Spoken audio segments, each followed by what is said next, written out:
Saudações aos entusiastas do esporte a motor, este é o GP Total, desde 2001, no endereço gptotal.com.br, há muito tempo também nas redes sociais, nosso Facebook, o nosso Instagram, você está aqui no nosso canal do YouTube, youtube.com/gptotal. Vídeos novos sempre às noites das segundas-feiras e os nossos cortes para lá de especiais durante as semanas. A pauta de hoje tem a ver com o dia 24 de setembro de 1989. Foi nessa data que no oval, o extinto, infelizmente extinto oval de Nazareth, Emerson Fittipaldi vencia aquela corrida e se sagrava campeão da Fórmula Indy. E é esta a pauta de hoje. A gente vai falar um pouco sobre os 35 anos desse título do Emerson Fittipaldi, abrindo as portas da América para outros competidores. A partir do título do Emerson, também tivemos as novas gerações de brasileiros desbravando o automobilismo norte-americano, assim como aconteceu lá na década de 70, né, aquela viradinha de 60 para 70, quando o Emerson foi para a Inglaterra e abriu as portas da Europa, abriu as portas da Fórmula 1 para os pilotos brasileiros. A gente teve essa repetição em 1989, com o seu título mundial. E para a gente falar um pouco sobre esse título em si, a gente lembrar detalhes, a vitória das 500 milhas de Indianápolis do Emerson, que também fez 35 anos, lá no mês de maio, né? Todos aqueles rivais da época, contextualização, o que era a Indy essa época, né? Estava sendo trazida para o Brasil através da Rede Bandeirantes de televisão. Eu tenho aqui a companhia dos meus queridos amigos João Carlos Viana, diretamente da capital do Ceará, cujo nome jamais vou proferir, meu amigo Márcio Madeira da Cunha, transmitindo diretamente região serrana do Rio Nova Friburgo. Eu sou o Lucas Giavoni, transmitido na minha querida Sorocaba, interior do Paulista, e a primeira pergunta já é uma pergunta meio que de praxe. Queria que vocês falassem um pouco do aspecto emocional. Qual é a relação emocional que vocês têm com esse título do Emerson? Aqui estamos todos entre pessoas que assistiram isso, testemunharam esse título de 1989. Claro, a gente era criança, jovenzinho, mas claro que a gente lembra disso. Eu queria que a gente começasse essa pauta, vocês dividindo essa parte mais sentimental, essa conexão que vocês têm de infância com esse título do Emerson, que para a gente o Emerson na pista foi aquele, né? A gente já tem uma certa quilometragem, mas a gente não viu o Emerson piloto de Fórmula 1. A gente foi ver ele como piloto de Indy e como piloto vencedor de Indy, porque a gente estava vendo esse título. Meu boa noite a vocês, meus amigos. Volante, primeiramente com você, João Carlos Viana. Boa noite, Lucas. Boa noite, Márcio. Boa noite quem nos assiste, ou bom dia, boa tarde, dependendo de estar nos vendo. Eu não tenho uma lembrança muito grande, porque aqui a gente não tinha a Bandeirantes, né? Eu me lembro falando dos jornais, o Globo Esporte passava, não tinha essa rivalidade tão forte, e o automobilismo estava tão em voga no Brasil que era ganhando na Fórmula 1 e ganhando na Fórmula Indy, então eu tenho essa lembrança. Eu tenho a lembrança mais das 500 milhas, foi algo muito marcante, mas lógico, a vitória do Emerson, eu não pude assistir aqui, porque aqui não tinha, simplesmente não pegar a bandeira só chegou aqui de forma de canal para a gente assistir em 1990. Não lembro assistir nos jornais. Aqui é onde? Desculpa. Aqui na capital alencarina, na capital alencarina. Aqui passava, não passava. Eu me lembro que eu assistia as coisas da Indy, eu ia aqui em Quixadá pagar porque tinha antena parabólica, e aqui em casa não tinha, então para assistir a coisa da Indy eu tinha que assistir em Quixadá, lá na Terrinha Santa, lá no Paradisíaca Quixadá. Paradisia e escaldante Quixadá, principalmente. Então eu lembro assistir muita corrida lá, né? Era uma coisa muito nova a Fórmula Indy, né? A gente sempre focado na Fórmula 1, mas ainda era uma coisa nova, então, lógico, eu lembro de ler pelos jornais, né, e nessa época aqui, 24 de setembro, eu estava bem mal, estava com a vela na mão também, eu lembro, teve depois, né, bem depois, meio que eu voltei no hospital, fiquei um bom tempo no hospital, de ler bastante sobre o Emerson, né, sobre o título dele. Márcio, meu amigo, suas memórias sobre 89. Eu sou de 78, né? Eu sou mais velho que vocês. Então eu posso, eu já estou me sentindo virando aquele vovozão que chega para as crianças e fala: meninos, eu vi. Porque olha o que eu vi. Eu vi, gente, olha só, vocês que são muito novos, acreditem. Eu vi o Brasil ganhar um título mundial na Fórmula 1 em 87 com o Nelson Piquet. Ganhar um título mundial na Fórmula 1 com outro piloto, Ayrton Senna, em 88. A gente conseguiu ganhar 2 títulos seguidos na Fórmula 1 com 2 pilotos diferentes. Isso aí só foi ser igualado pela Inglaterra com Lewis Hamilton e Jenson Button em 2008 e 2009. Imagina como é que foi o Brasil fazer uma coisa dessa. De fazer 2 campeões mundiais seguidos com 2 pilotos diferentes, ganhar 2 títulos seguidos com 2 pilotos diferentes. E aí no ano que a gente não vence na Fórmula 1, que a gente faz um vice-campeão, a gente tem a Indy, Emerson Fittipaldi conquistando um título mundial. E depois, 90 e 91, Ayrton Senna ganhando a Fórmula 1 de novo. Quer dizer, durante esses 5 anos a gente conquistou um título de categoria de topo. 4 na Fórmula 1, e o ano que a gente não venceu na Fórmula 1, Emerson Fittipaldi vence na Fórmula Indy. Então, as minhas lembranças são as melhores possíveis, né? O dia que o Emerson ganhou em Indianápolis foi o mesmo dia que o Ayrton ganhou o GP do México de forma cachapante, em 89. Então, naquele momento, tudo parecia fácil, né? Tudo parecia que era... A gente via os três... O Brasil dominando o mundo, era tudo muito fácil. E foi no mesmo horário, mais ou menos, aqui em México, no Cuida da tarde, então foi mais ou menos na mesma hora das 500 milhas. Eu me lembro dessa vitória do Senna. Eu lembro bem ele comemorando, sentando no carro, eu me lembro bem, mas das 500 milhas que eu não passava aqui, eu vi depois. Pois é, a gente conseguia ver os 3 campeões nossos em ação simultaneamente.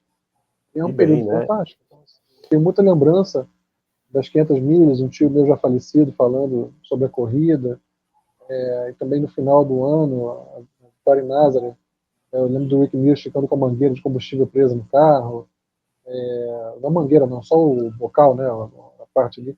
Enfim, lembro bem daquela corrida, do título do Emerson, que, assim, você vê, o Emerson é predestinado, né, ele foi o primeiro campeão brasileiro na Fórmula 1, depois vai ser o primeiro campeão na Indy também, abriu as portas do Brasil nas duas categorias também, e não só do Brasil, como você falou bem, João, ele ajudou muito a internacionalizar a Indy naquele período. Então, abriu para muitos países também, né? Realmente é um piloto muito subestimado. Eu cresci ouvindo que Emerson, e o Nelson fala isso até hoje, muitas vezes, o Emerson ficava só esperando os outros quebrarem, ele tem essa fama de sortudo, de que esperava os outros quebrarem. Cara, o título de 89 da Indy é muito prova de que isso tem que ser revisto, sabe? O Emerson, vitória em Índia, vitória em Detroit, olha essas corridas para ver se o que está ali é um piloto que esperava os outros quebrarem ou se era um piloto que farejava quando tinha equipamento competitivo e quando tinha essa noção de que estava brigando por um campeonato, era um cara que sabia arriscar, sim, crescia muito, e uma pilotagem de muita qualidade. E o Emerson, ele tinha, claro, regularidade, ele foi um piloto moldado nos anos 70 da Fórmula 1, ele tinha sempre um plano, e ele não abria mão desse plano. O objetivo é levar o carro até o fim, antes de tudo, e levar o carro andando forte no final, mas poupando equipamento. Mas ele era muito inteligente, ele sabia ler o contexto dele. E a gente vê um título de 72 que ele conquistou, a gente vai falar muito sobre isso ainda, mas na velocidade, 74 na cabeça. E em 89 ele teve as duas coisas. Em 89 ele tinha velocidade e também soube somar pontos. Então é um título muito interessante. E eu tenho muita lembrança disso, porque eu fiz 11 anos em 89, então eu acompanhei bastante esse campeonato, então acompanhei bastante os títulos, os últimos títulos do Brasil na Fórmula 1, acompanhei também com o mesmo, já tinha noção do que estava vendo e já tinha essas memórias. É interessante também, mas só completando, que além dos títulos, já teve a vitória em Indianápolis, né? De Lamborghini deve ser o Indianápolis de 89, né? Que é algo que não é muito comum, que eu estava até lendo. O último piloto a fazer antes do Emerson foi o Bob Real em 86, né? Que venceu o título e as 500 milhas. Então, o Emerson em 89 venceu o título e as 500 milhas, que é um campeonato à parte. Então, dá para dizer que foram 2 títulos no mesmo ano, né? Do Emerson. E era também o primeiro estrangeiro a vencer desde o Graham Hill em 66. O que também não é pouca coisa. É a questão de um estrangeiro ganhando o campeonato americano de Fórmula Indy, um estrangeiro, depois de tanto tempo, ganhando as 500 milhas de Indianápolis, e já sendo, isso é bastante importante, a gente já vai entrar nessa questão de contextualização. Antes disso, só dividindo aqui a questão afetiva desse título de 89, eu lembro muito das publicações da revista Grid, que meu pai comprava para mim. E eu via muitas das fotos, e a Grid fazia ela tinha que ter esse equilíbrio entre a pauta do Ayrton, com a briga com o Alan Prost, e os triunfos do Emerson, que eram consecutivos, e foram consecutivos durante o ano. Isso a gente já vai ver, que ele, inclusive, em determinado momento da temporada, ele emendou 3 vitórias consecutivas.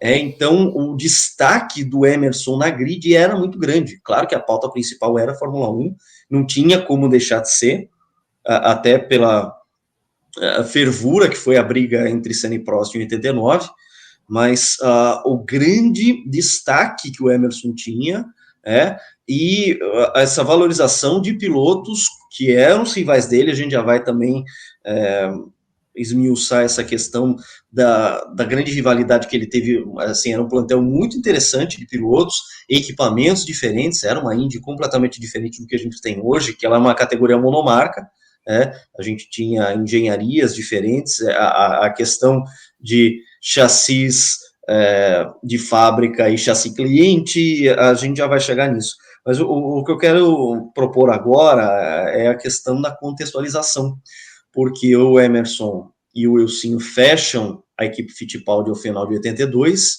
Entre 83 e 84, eles meio que vão tentar encontrar um sentido na carreira deles, o que eles vão fazer dali para frente. O Wilsinho se encontrando no automobilismo nacional, ele sempre competente em Interlagos, nas categorias que ele se propôs a desbravar, e o Emerson se propondo aí para os Estados Unidos, pegar lá um Marte da IMSA, começar a correr lá em Miami, e de repente faz assim, puxa, eu ainda tô bom, né?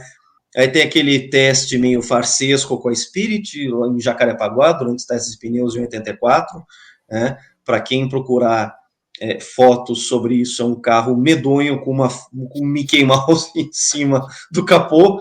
É um carro absolutamente anacrônico. Você olhava aquilo ali, você viu o passado, não via futuro de forma alguma. E o Emerson entendeu aquilo ali e se mandou para os Estados Unidos. E o que eu quero dizer é o seguinte: em 84 ele faz algumas provas, inclusive com o famoso carro cor-de-rosa do Pepe Romero. Mas já ele é pensado pelo Patrick, que tinha uma das melhores equipes, e o Emerson já se torna um top driver da Fórmula Indy em 1985. Eu acho que isso é um ponto de partida importante para a gente entender como é que o Emerson construiu essa sua segunda carreira. Ele atravessa o Atlântico. É claro que nisso aí pode ter tido muita influência do Mario Andretti fazendo isso, a questão de que, sim, se a Fórmula 1 estava de porta fechada, a Indy era uma possibilidade. Agora eu vou fazer América, e fazer América é uma frase muito poderosa, ela é carregada de sentidos, e a gente já vê um Emerson que em 85 já se tornava um vencedor de corrida, já se tornava um piloto que começava a pegar a mão dos ovais, ele tinha toda aquela mão para os mistos, para os circuitos de rua, e nisso a gente já começa a entender como é que esse título de 89 foi construído. Eu acho que também uma parte interessante, Lucas, é que se o Emerson ele foi muito importante na abertura, só falando que a gente estava falando com o Márcio, né?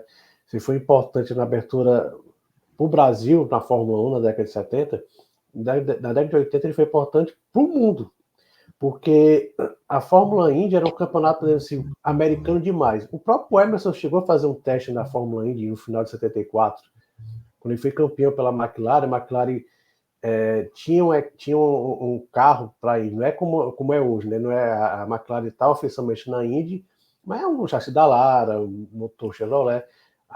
Na época, não, a McLaren construía carros para a Indy. Ele chegou a fazer um teste lá em Indianápolis e chegou até dizendo, não disse aqui, eu não corro nunca na minha vida. O Emerson chegou a falar isso, mas depois ele voltou e se tornou um grande piloto em Indianápolis. A gente vai falar também da vitória deles, e também da Indianápolis completou 35 anos. Mas eu queria dizer que na década de 60 houve a invasão britânica na Indy, mas era nas 500 milhas de Indianápolis. Ninguém pensava em fazer um campeonato inteiro da Indy, né? Apesar de que tivesse Mario Andretti era um piloto, a escola dele era americana, ele é um piloto ítalo-americano, mas ele fez a carreira toda nos Estados Unidos. Então, um piloto sair da Europa, entre aspas, Emerson tinha abandonado a Fórmula 1 desde o final de 1980. Mas se sair da Europa, da categoria europeia, e correr o campeonato inteiro da Indy, era algo não muito comum. E o Emerson foi o primeiro grande nome a fazer isso. Grande nome, já tinha outros pilotos, até o Fábio antes, ele foi até vice-campeão em 83, o novato do ano. Tinha Roberto Guerreiro, Bruno Giacomelli, mas alguém do tamanho do Emerson, isso aí influenciou, abriu portas para vários pilotos que hoje a gente está vendo. Próprio Alex Palou, piloto espanhol, tá ali, fez a carreira na Europa e mudou para os Estados Unidos, está tendo um super sucesso, de campeão da Fórmula Indy, Zanardi, aí vou falar aqui do Brasil, Gil de Ferran, Hélio, Tony Canaan, o Scott Dixon, piloto neozelandês. Então, aquele título de 89 foi muito importante para a internacionalização da Indy. Ali foi um marco ali. Nigel Mansell, 4 anos depois, estava na Indy, ele foi campeão da Fórmula 1, foi para a Fórmula Indy. Então, se o Emerson não tivesse sido campeão ali em 89, ou tivesse do sucesso, dificilmente teria acontecido. Aquilo ali ajudou a formar uma grande base de fãs para a Fórmula Indy. Então, a importância desse título do Emerson para a Indy, para a internacionalização da Indy, foi gigantesca. Ele abriu, se ele abriu uma porta para a Fórmula 1 na década de 70 para o Brasil, em 80 ele abriu uma porta para o mundo, para a Indy. Porque não deixou de ser um campeonato meramente americano, ali do meio oeste americano, só tinha uma grande corrida, não, passou num campeonato muito grande internacional. A gente tem uma linhagem de pilotos muito especiais, muito raros, que fizeram sucesso nos dois lados do Atlântico. Jim Clark chegou a fazer umas corridas de USAC, também sempre com sucesso, sempre andando muito bem. Ele foi um pouco além das 500 milhas, e sempre andou muito bem. Andava bem até em subida de montanha, andava bem em tudo, né? O Mario Andretti, um grande destaque na versatilidade, conseguiu também ganhar a Fórmula 1, ganhar a Indy e ganhar as 500 milhas. E o Emerson, e depois do Emerson houve o Nigel Mansell, houve o Jacques Villeneuve. O Jacques também conseguiu ganhar 500 milhas, ganhar o campeonato de Fórmula 1, ganhar o campeonato de Fórmula Indy, embora de maneira mais marginal em alguns aspectos, mas tem que respeitar um currículo desse. O Nigel chegou a ser campeão nas duas categorias simultaneamente, mas eu me arrisco a dizer que nessa caixa de pilotos, que são pilotos muito especiais, que não fizeram só carreira numa categoria, talvez o Emerson seja o maior deles, porque o Emerson ele foi bicampeão na Fórmula 1 e ele podia facilmente ter sido tricampeão se ele tivesse ficado na McLaren em 76. Acho que todo mundo concorda que ele era mais piloto que James Hunt. Não quer dizer que seria campeão automaticamente, mas ele era muito mais piloto que o James Hunt. Então a probabilidade dele ter sido campeão em 76 era muito grande. E o Emerson, é claro que existe a narrativa de que a Copersucar afundou por causa de imprensa, mas independente dessa visão pessoal, que certamente muita coisa machucou e doeu e tudo mais, é fato que o Emerson foi muito desrespeitado. Foi muito desrespeitado no Brasil, sobretudo, nos últimos anos de carreira dele, e acho que o pessoal não tinha noção do quão especial ele era. Ele também sabia andar muito forte, não era só um piloto cabeça, um piloto que conservava o carro, ele também sabia andar muito forte. Então, na Fórmula 1, a gente está falando de um piloto que foi bicampeão, mas que podia ter sido mais. Tinha qualidade para ter sido mais do bicampeão, como se ser bicampeão dos anos 70 fosse pouca coisa. Mas ele tinha qualidades para ser mais do que bicampeão. E na Indy, ele foi competitivo quase que de imediato.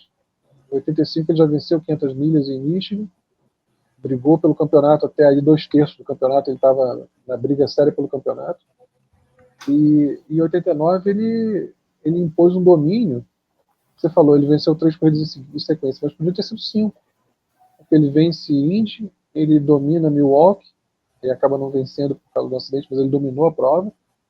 E depois ele vence mais 3 corridas em sequência, e após vencer as 3 corridas em sequência, ele faz 4 poles nas 4 corridas seguintes.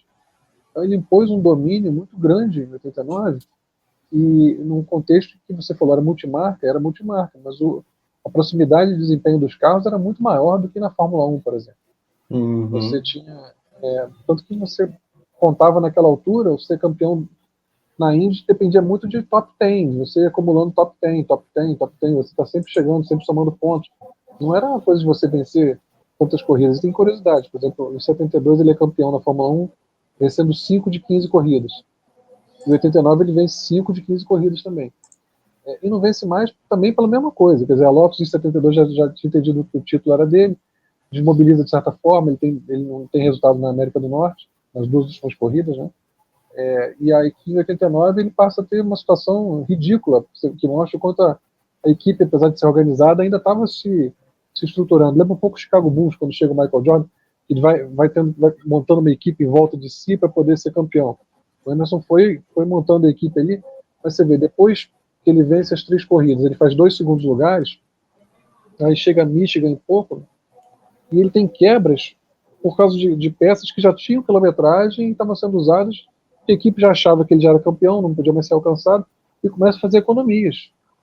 E é uma situação absurda isso. É absurdo. Quer dizer, ele teve uma quebra de hemocinética em Michigan, um pouco, não lembro qual foi, mas peças que estavam sendo fruto de economia, uma economia porca. Porque, claro, não tem mais como ser alcançado. 3 vitórias seguidas, mais 2 segundos lugares, não tem como alcançar.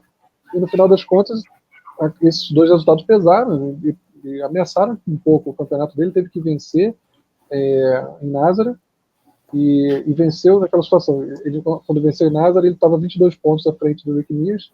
A gente também tem que falar sobre o Rick Mears.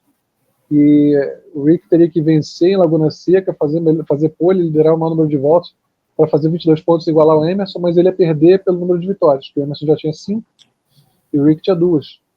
E chegou a Laguna Seca, o Rick faz isso, ele vence, lidera o maior número de voltas, faz a pole, faz tudo que ele tinha que fazer, só que o Emerson chega em quinto e ainda fica 10 pontos à frente. Mas mesmo que o Emerson abandonasse, teria sido campeão pelo número de vitórias.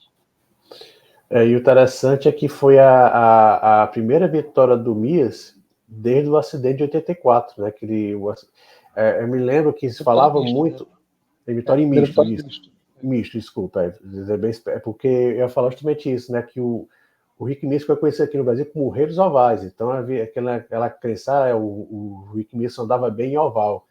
Não é bem assim. Né? Não, de forma alguma. Ele tem um acidente muito grave em 84, que ele machuca muito os pés. Ele só não foi campeão mais vezes por causa disso. A recuperação dele foi lenta. E aquela foi a primeira vitória em misto desde 82 em Riverside. E depois disso ele não venceu mais nenhuma corrida em misto. Mas ele era muito pelas imitações desse acidente que teve em 84, que ele realmente marcou muito a queda do Rick Mears. Ele praticamente só andava bem, depois dali ele só andava realmente bem em oval, mas foi uma limitação de um acidente, não era a limitação técnica. O Rick Mears era um piloto genial. Aqui tem uma pessoa que vai concordar comigo, né, Lucas? Exatamente, o Rick Mears é um dos meus pilotos favoritos, né? Quando a gente muda ali, né, atravessa né, vai da Fórmula 1 atravessa o Atlântico, vai para a Indy. Ele foi um piloto extraordinário, principalmente nas 500 milhas de Indianápolis. Talvez tenha sido o maior nome das 500 milhas, pelo recorde de poles que ele conseguiu, pela quantidade de top 5 que ele conseguiu. Ele é um piloto que a gente sempre vira e mexe, a gente tem esse tipo de discussão, né, de como casa bem em um determinado circuito. E o Rick Mears é fundamentalmente uma pessoa muito inteligente. Então ele sempre foi muito atento à questão do comportamento do carro em circuito oval. Ele ganhou esse apelido de rei dos ovais, e não é por acaso. Ele entendia o funcionamento do carro, ele sabia como fazer um carro se comportar da melhor forma, uma forma segura, uma forma rápida, uma forma dinâmica em um circuito oval. Tanto que em 1988, que ele vinha da vitória de Indianápolis em 88, No começo da prova, o carro estava extremamente instável, ele não estava conseguindo resultado, ele estava, inclusive, para tomar volta, e ele passa um rádio para o Roger Penske e fala assim: Roger, troque as rodas do carro, porque eles estavam usando aquelas calotinhas aerodinâmicas, e ele pede para voltar as rodas originais que eles tinham usado até então, e o carro muda da água para o vinho, e ele vence essa corrida de 88 se recuperando. Tá? Foi uma chamada do rádio em que ele entendeu que a falha do comportamento dinâmico era por causa das rodas do carro. Né? Um cara que tem uma sensibilidade dessa e ganha uma corrida por causa disso, a gente tem que realmente tirar o chapéu. E vejam só, ele ganha e um tal de Emerson Fittipaldi chega em segundo. O Emerson, é justo a gente dizer, João, que o Emerson ele teve condições de vencer em Indianápolis em todas as edições entre 88 e 94. E você veja, eu concordo com o Lucas, o Rick ficou meio que restrito aos ovais, mas o que ele faz nos ovais é brincadeira. Absurdo. A vitória de 91, aquele duelo com o Michael Andretti, eu já escrevi dois textos sobre isso. Aquilo ali foi tão incrível, eu tive que escrever 2 textos sobre isso. A gente vai falar de 89 também, emblemática, né? O duelo do Emerson com o Al Jr., mas enfim. Tem um corte do Emerson que a gente provavelmente vai subir em algum momento, ele falando de quando ele correu com o Rick Mears, na mesma equipe. Eu não lembro qual era o oval agora, mas que ele não estava conseguindo fazer a volta completa. Era Milwaukee, ele não estava conseguindo fazer o oval completo pé embaixo. E aí ele falou com o Mears veio perguntar ele como é que você está fazendo. Ele falou, estou tirando um pouquinho porque não dá para fazer com o pé embaixo. Ele falou que daqui a pouco ele ouviu o Rick fazendo o pé embaixo e ouviu o pneu cantando, quase que num drift, assim, o carro em power steer, né, para poder completar a volta em pé embaixo. Quer dizer, o cara conseguiu impressionar o Emerson com a qualidade e a coragem também. Um teste famoso dele pela Brabham, né, que acaba sendo um daqueles casos que entra para a história de maneira um tanto injusta, porque ele foi mais rápido que o Nelson, mas não quer dizer que o Nelson estivesse com a faca nos dentes ali naquele teste, não tinha por que estar. Não quer dizer que seria mais piloto que o Nelson se ele fosse para a Brabham. Muita gente cai nessa tentação, mas assim, certamente era um piloto, e isso não há dúvidas, que é um piloto que tinha perfeitamente condição de fazer a transição para a Fórmula 1 e ser um top driver. O Rick Mears, ele tinha... Sim, mudar a história da década de 80 da Fórmula 1, de alguma forma mudar a história. O Mears tinha essa capacidade, esse talento, essa competência. E esse teste da Brabham que ele fez mostra um pouco de como ele tinha uma total adaptação ali imediata para o carro de Fórmula 1. A transição dele de um carro para o outro seria súbita, imediata. Então, realmente, era um piloto muito forte, limitado por esse acidente lá em Saner, lá, aquele oval canadense, desde 84, mas que sempre que possível mostrava grande força, e nesse campeonato de 89 ele foi realmente o grande rival do Emerson, em uma situação que era muito peculiar, porque o Emerson tinha o mesmo equipamento, mas não a mesma equipe. E eu acho que esse é um próximo assunto que a gente pode aprofundar, porque a partir de 89 a Patrick consegue um contrato para receber chassi Penske, que era uma coisa sem precedente.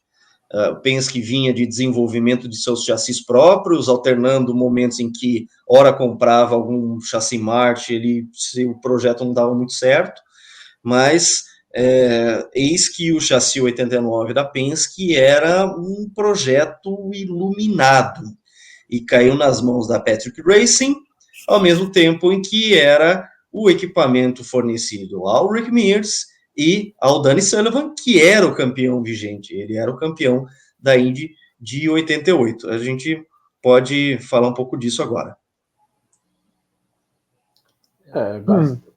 Primeiro, pode ir, Márcio.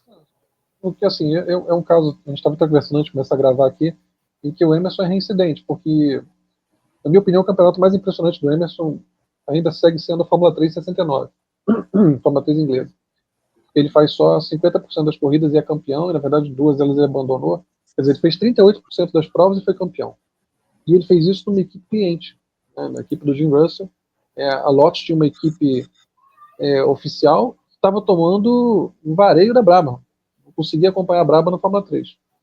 E aí chega esse piloto brasileiro, com uma equipe cliente da Lotus que não tinha o melhor chassi naquele ano, e ele desequilibra, ele entrou na metade do ano, ele entrou na 10ª prova de 18, e ele desequilibra o cenário, faz corrida até na Fórmula 3 francesa e vence também. Ele desequilibrou por completo o cenário ali e faz um campeonato fantástico. Já teria sido grandioso, né? À toa que ele entrou na Lotus, na equipe, foi chamado por Colin Chapman para integrar a equipe Lotus em Fórmula 1, porque ele realmente fez o que ele fez em 69, talvez não tenha paralelo. E aí, em 89, o Emerson sempre foi uma pessoa muito bem relacionada. Isso ninguém pode negar. Tanto que você vê que quando ele ficou chateado com o Colin Chapman em Monza 73, ele decidiu que ia sair dali, e ele tinha pelo menos 3 opções para escolher para 74. Porque ele também teve uma relação muito boa com a Marlboro, muito, muito próxima. Então ele tinha, além do talento, Texaco ele tinha... também. Texaco também, é verdade. Além do talento, ele tinha um respaldo financeiro de patrocinadores fortes. Então, ele podia, de certa forma, ele era o pacote ideal, ele podia escolher onde ele queria correr. E isso ele levou com ele para a Fórmula Indy. Acabou tendo poder de barganha muito grande para conseguir o chassi Penske em 89. E ele, como piloto cliente, uma equipe cliente, né, recebendo o chassi, que naturalmente não tinha as mesmas atualizações, a mesma quantidade de peças e tudo mais. E ele consegue enfrentar e bater a equipe Penske que tinha naquela altura. Dennis Sullivan, tudo bem que quebrou o braço em 89, mas continuava sendo Dennis Sullivan, e o Rick Mears. Então, já teve em alguns momentos o Al Unser Senior. E o Emerson bate esses pilotos todos, bate em grande estilo. Né? O Ansel Júnior começou o campeonato muito bem, 3 meses corridas, 2 vitórias e um segundo lugar, né? E depois ele é atropelado pelo Emerson, né? Mas conta-se que depois do campeonato tratado por Roger Penske, ele perdeu o título com o melhor carro, porque não tinha o melhor piloto, né? Ele tinha o melhor carro, a Penske, contando a equipe Patrick, né, a própria equipe Penske, o carro Penske venceu 10 corridas de 15, venceu 2/3 do campeonato, né? 5 com Emerson,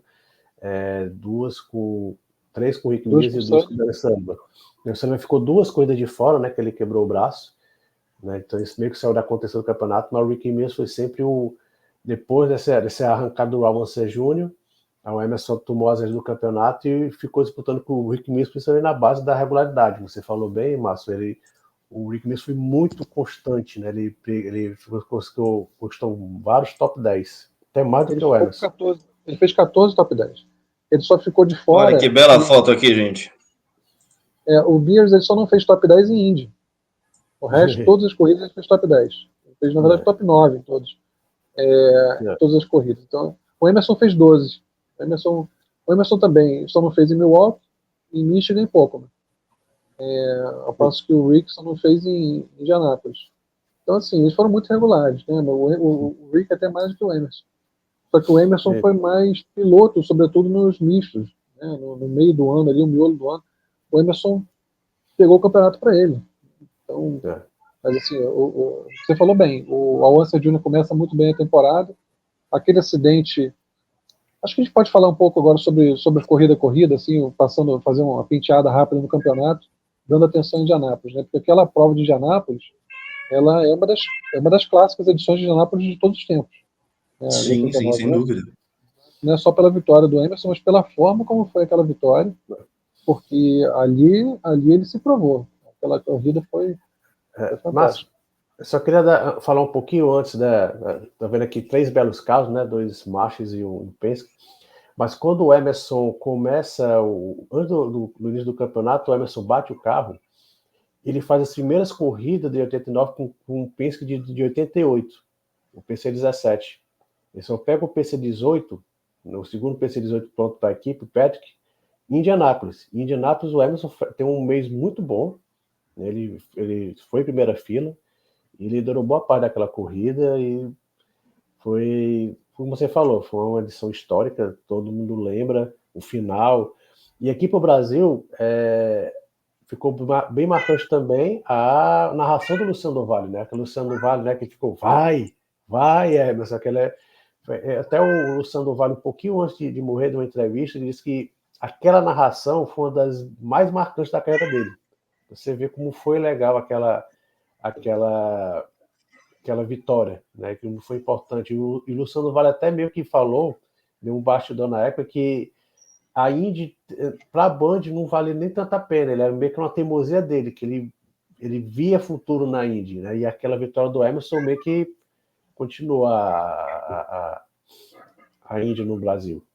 Foi importante até nisso também. E é a famosa batida, né, Lucas? Exatamente. Entre os grandes momentos da Indy, o duelo entre o Al Unser Jr. e o Emerson é um dos mais lembrados. É um momento muito icônico. A Indy 500 ela é muito cheia de tradições e de coletagem de histórias, né, histórias e decisões importantes. E a luta que os dois tiveram nas últimas voltas, em que o Al Unser Jr. ele passa o Emerson, tem toda aquela, né, vale a pena a gente recapitular.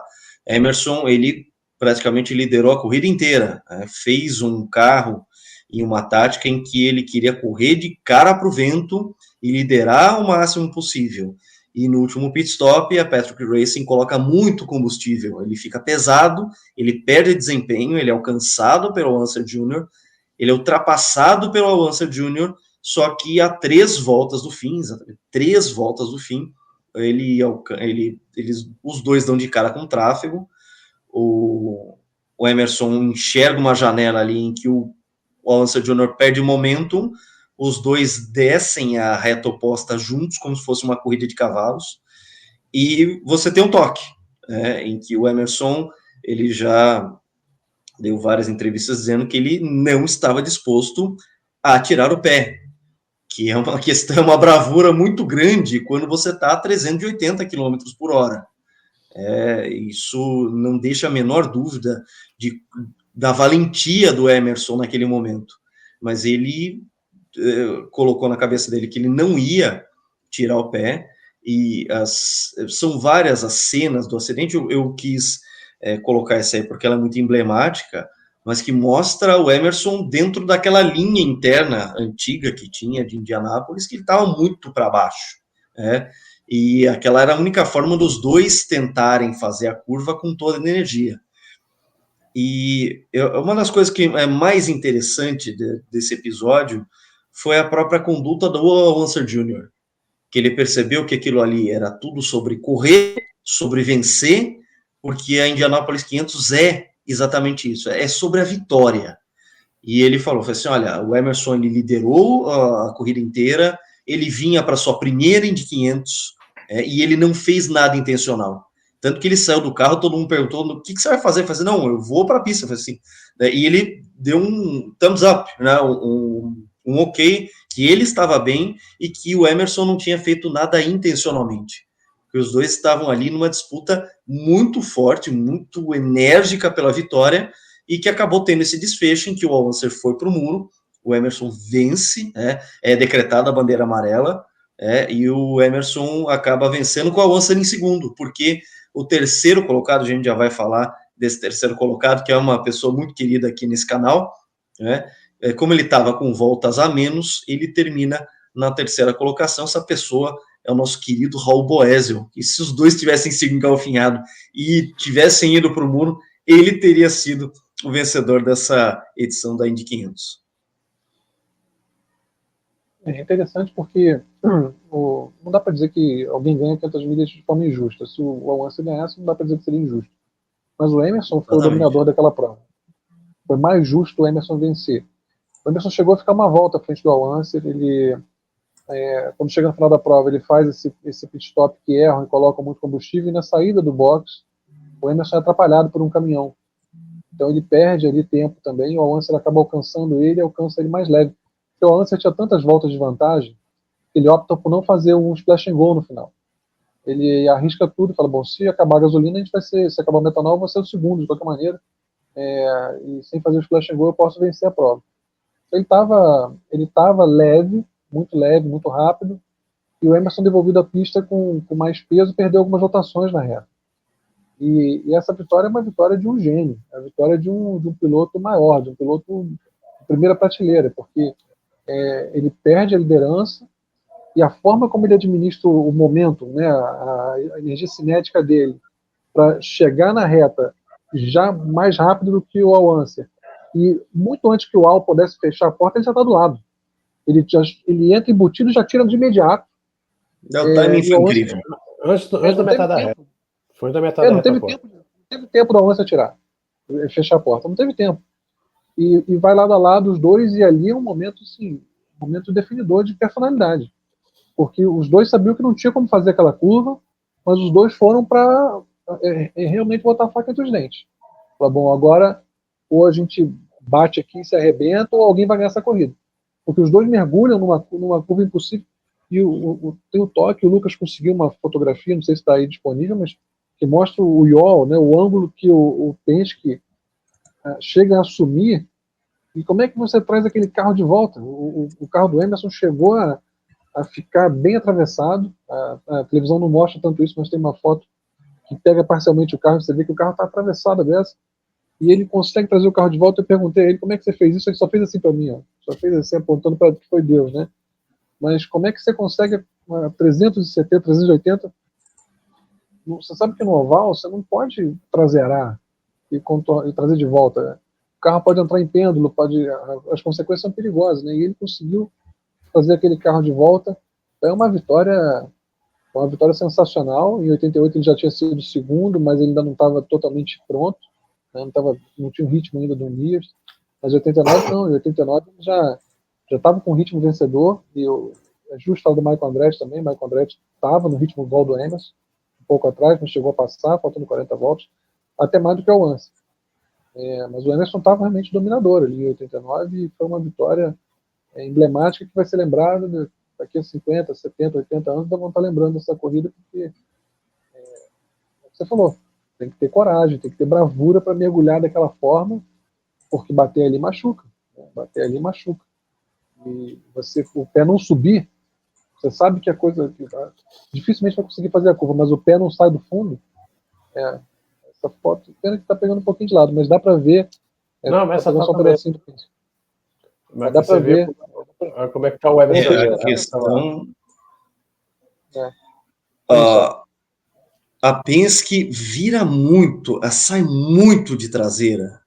É realmente difícil entender como é que o carro aprumou para a curva e continuou, porque o ângulo que ele sai do eixo normal da trajetória de curva é muito acentuado, muito acentuado. Tá? É uma coisa que era para o Emerson chicotar e bater no muro, sair de frente, né? Você perde a traseira de repente ela ganha ganha aderência e a frente sai, né? Porque você vai tentar corrigir, dar aquela chicotada e o carro vai de frente, ou seja, ia ser uma batida inclusive provavelmente violenta, uma batida forte de muro, mas o carro alinha, né? E se o Emerson está dizendo que foi uma intervenção divina, a gente tem que acreditar, porque realmente o ângulo que ele está aí é uma coisa incrível, assombrosa, o desfecho da colisão em si. E é o que o João falou, quer dizer, ele faz as duas primeiras provas do ano com o carro de 88, faz um quinto e um terceiro. Põe a mão no carro de 89, já lidera os primeiros treinos em Indianápolis, faz a primeira fila, vence a prova, e aí ele volta a 72, quando começa a fazer as corridas pré-temporadas, corridas não oficiais, e sente que a Lotus acertou a mão com o pneu slick, finalmente, e fala, opa, a gente chegou lá, agora a gente achou, agora a gente tem um carro para brigar por título. Aí vence Haramba e começa aquela coisa. Ele sai de Indianápolis pensando, pô, eu tenho chance de ser. Já tinha conseguido metade do objetivo do ano, que era vencer 500 milhas, né? Talvez fosse até o principal. Mas você sente que tem condição de ser campeão. E a partir daí, é o Emerson em modo ganhar o campeonato. Vai para Milwaukee, ele domina a prova, bate, faltando, se não me engano, 20 voltas, faltando pouca coisa para o final. Ele bate um retardatário, o Bernard Jordan. Que é até pai do Michel Jordan Jr., que na nossa época da Indy, no final dos anos 90, ele foi um piloto bem atuante, mexicano. Eu conheci ele, por acaso, em Portugal também. Fui fazer uma foto dele, ele estava com a tampa da câmera. Eu tinha esquecido de tirar a tampa da câmera, ele riu, aí eu tirei e fiz a foto dele. Mas eu acho que a gente tem que falar da corrida seguinte, a Milwaukee, né, que é Detroit, que é acho que depois de Indianápolis, a corrida mais genial do Emerson foi em Detroit. E a gente tem um corte aqui que ele fala que ele venceu com a ajuda do Ayrton Senna, né? E tem um corte disso aqui, o pessoal. Para quem não viu esse corte, a gente faz aqui propaganda do nosso canal, os cortes que a gente faz, porque assim, são materiais que muitas vezes é inédito. Esse, por exemplo, do Emerson, contando como ele ganhou Detroit 89, com ajuda, um acerto do Ayrton Senna, uma dica de acerto do Ayrton Senna, é uma coisa absolutamente inédita, um material só nosso aqui no canal do GP Total. Portanto, quem não assinou o canal, não deu uma olhada nos nossos vídeos, vai lá, youtube.com/GP Total, clique em vídeos, dá uma olhada lá, porque tem muito material, assim, muito legal. Tem o próprio Raul Boesel falando sobre a Indy 89, as outras aventuras dele na Indy, entre outras coisas, porque se a gente quiser colocar esse ápice brasileiro que a gente teve de 87 a 91 sem perder título, a gente pode incluir, inclusive, o título mundial de marcas do Boesel em 87, em que a gente tinha...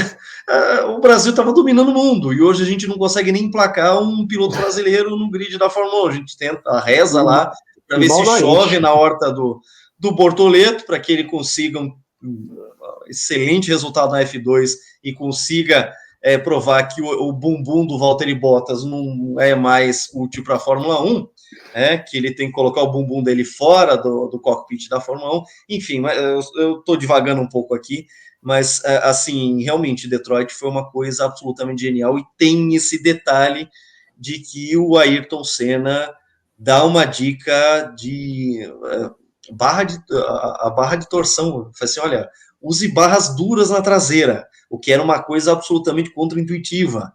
E o Emerson faz assim, tá bom, vamos tentar, Lembrando que o engenheiro do Emerson em 89 era um cara muito competente chamado Maurice Nunn, que já foi construtor de Fórmula 1 nos anos 70 com a equipe Insign, ou seja, é um velho conhecido de paddock do Emerson, e eles acabaram juntando forças nessa excelente equipe Patrick de 89, que era uma equipe que sim tinha ali suas limitações, algumas falhas assim mentais, como essas de colocar, deixar componentes gastos no carro dele, que provocou algumas quebras que quase comprometeram o campeonato do Emerson.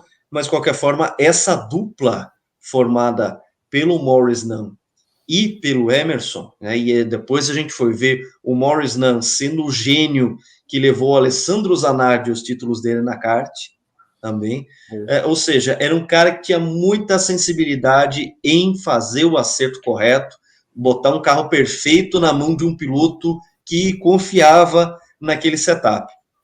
E nessa de Detroit, o Emerson diz, olha, bota uma barra traseira bem dura aí e vamos ver o que dá. Vamos lembrar que era a mesma pista que correu na Fórmula 1. A Fórmula 1 utilizou essa pista de 82 até 88. O Ayrton venceu lá em 86, 87, 88. Já tinha sido o piloto mais rápido em 85. Então o Ayrton tinha demais a mão daquela pista, E a pista, a Fórmula 1 deixa de visitar lá, a kart passa a correr lá em 89. Com uma pequena alteração, não tinha a chicane da reta. A chicane na reta dos boxes lá não tinha. Eu creio que com uma comparação de tempo, o pessoal não ficar mal de ver que a Fórmula 1 era mais rápida, tiraram aquela chicane para os tempos ficarem mais parecidos. Bem possível. Eu não apurei. Agora, é bom lembrar como foi aquela corrida, que foi uma corrida genial do Emerson, Ele tem um acidente com o Mario Andretti na primeira volta.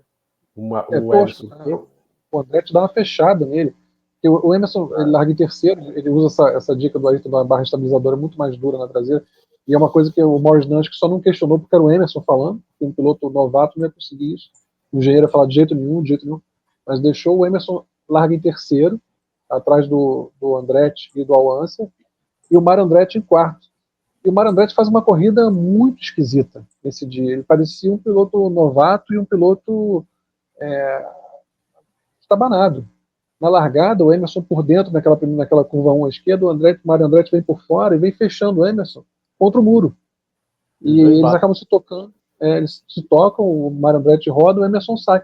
Só que o Emerson tem um problema com o pneu dianteiro direito dele e tem que ir aos boxes.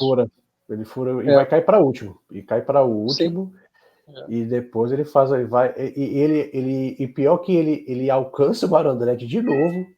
Os dois brigam e os dois batem de novo. Só que o Mário Andretti fica, o Emerson sai, não tem nenhum problema no carro. E nessa altura o Emerson já era terceiro colocado. Estava atrás do Scott Pruitt, que foi até o novato do ano, em 89, se não me engano. Salvo engano, acho que foi o novato do ano, foi o Scott Pruitt. E o Michael Andretti tem problemas. E o Emerson caça o Scott Pruitt, nas últimas voltas efetua a ultrapassagem e vence. Ele sai de último para primeiro na corrida, né? Então já estamos vendo alguns... Ele cai para último na prova. Você vê que quando dá uma parcial de 10 voltas da corrida, ele tem 17º. Tem uma bandeira amarela que ele aproveita muito bem, consegue subir para sétimo ali, passa o Rick Mears. E ele tem um ritmo vencedor. Ele passa o Mears, depois ele já subiu na quarta posição.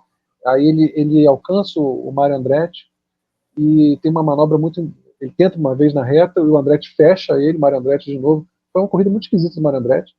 Fecha o Emerson na reta. O Emerson quase bate. Oi?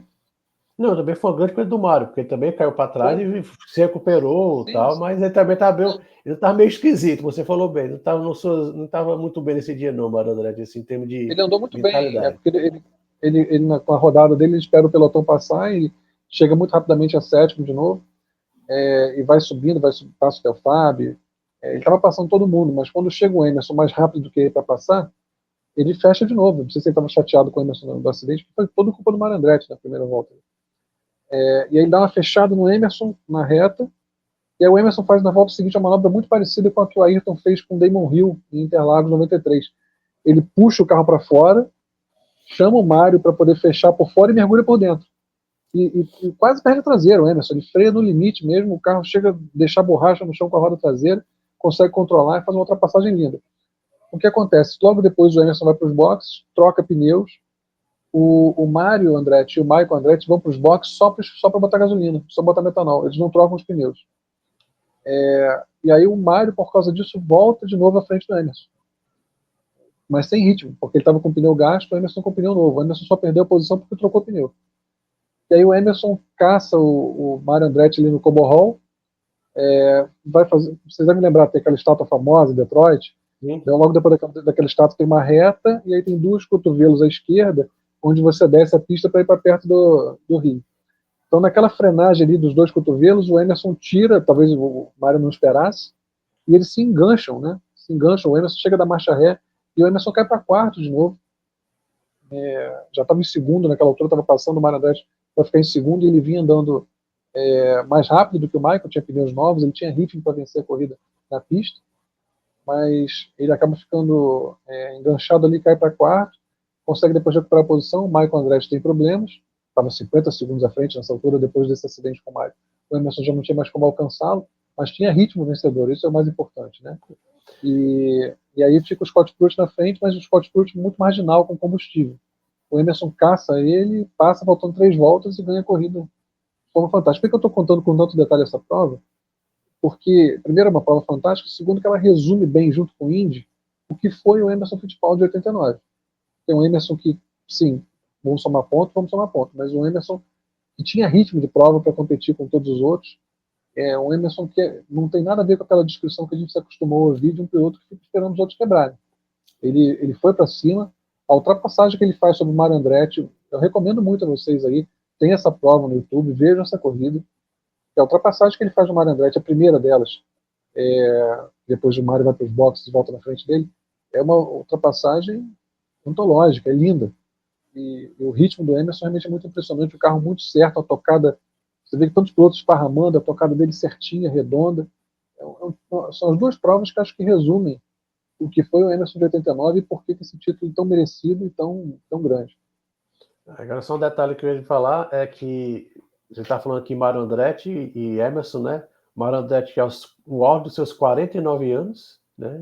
Emerson no auge dos seus 42. E pela primeira vez na história, a gente tinha o Michael Andretti era da equipe Craco até 88, e 89 vai para Newman Haas. Então, é a primeira vez na história que existia um companheiro de equipe pai e filho, né? Eles já corriam juntos, mas equipe diferente. Em 89, o Mário e o Michael correm nessa Newman Haas e correriam até por muito tempo, até 92. Então, são um dado interessante, são uma curiosidade aí sobre essa briga. E é muito legal, além de tudo, como eu falei, você vê a mesma pista que você viu os pilotos de Fórmula 1 e os carros de Fórmula 1 correndo, você vê os carros da Indy com os pilotos da Indy. É interessante, você consegue comparar o comportamento dos carros, a velocidade deles, a frenagem, a tocada dos pilotos. Então é muito interessante você ver no mesmo cenário, com tanta proximidade de tempo, os carros da Fórmula 1 e os carros da Indy. É uma corrida que eu recomendo muito e que quem está assistindo a gente veja essa corrida, porque é automobilismo de primeira qualidade. Também tem ali na apresentação do grid dos pilotos. A Indy, claro, a Indy tinha punhado de 10 a 15 pilotos que tinham condição de pilotar em Grand Prix e os conjuntos eram muito próximos, então tinha muitos conjuntos potencialmente vencedores, por isso foi não era um momento fácil de você emendar vitórias como a Emerson emendou, mas claro, tinha o lado B, tinha a várzea, o 15º para trás ali era assustador, né? Isso aí só por curiosidade, pessoal, esse é o Theo Fabi, né? E na época ele correu com o motor Porsche, né? O motor Porsche ganhou corrida esse ano, em 89. Então, eu coloquei esse aí porque é um conjunto que era muito interessante, porque a equipe era Porsche Norte América, eles usavam o chassi March, que é um chassi que foi muito usado nos anos 80, era desenhado por um tal de Adrian Newey, que fez com que o Bob Rahal fosse campeão em 86, chassi March, 86C, e era um carro com motor Porsche turbo, e esse chassi que era praticamente só dele, né? E o Theo Fabi não só ganhou uma corrida, como terminou em quarto no campeonato, né? Era um conjunto realmente promissor que foi muito